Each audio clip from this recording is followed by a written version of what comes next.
What better place? One way we seek to avoid the discomfort we feel with death is to deny or minimize the experience of grief that naturally follows.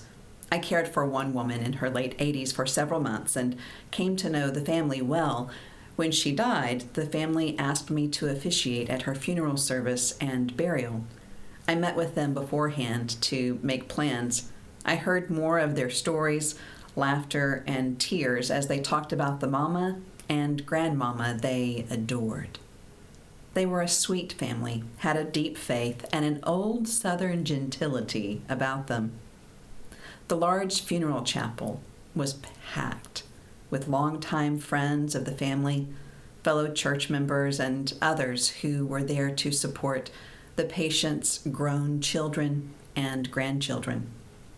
I appreciate that it makes funeral directors anxious when services start late.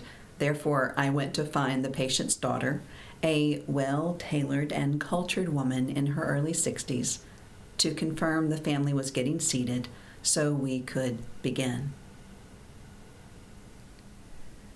As I walked up to her, she squeezed my hand and arm and let out a relieved sigh, pulling me aside. She thanked me for coming to her at that particular moment. Almost vibrating with emotion, she said, "Chaplain, if one more kind, loving, well-intentioned, good-hearted person tells me my mama is in a better place, I'm gonna slap the shit out of them."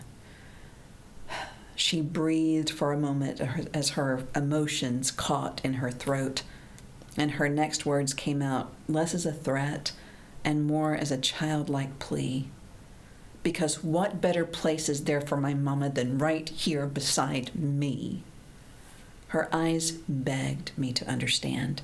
She yearned for me to tell her she wasn't wrong. She needed a respite, a space to feel validated. She had no more space to be dismissed by easy and cheap words. She needed me to get it.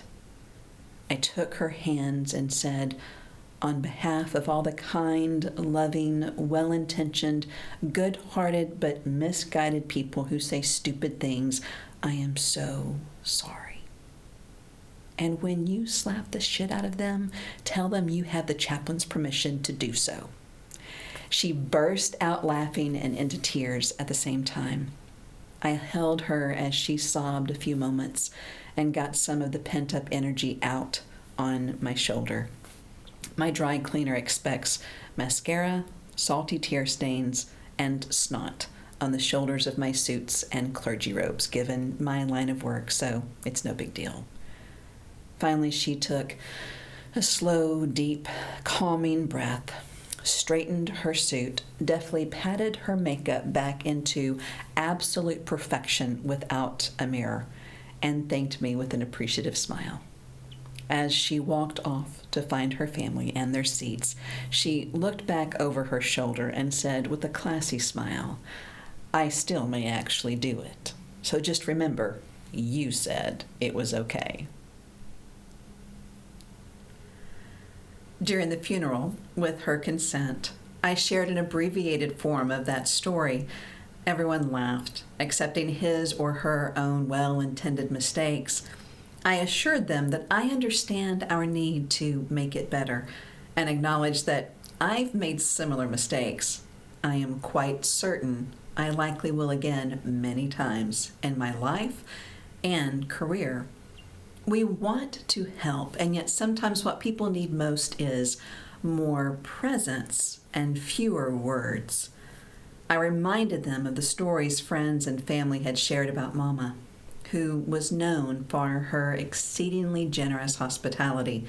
She remembered the foods others liked, and their favorites were in her home whenever they visited, even if unannounced.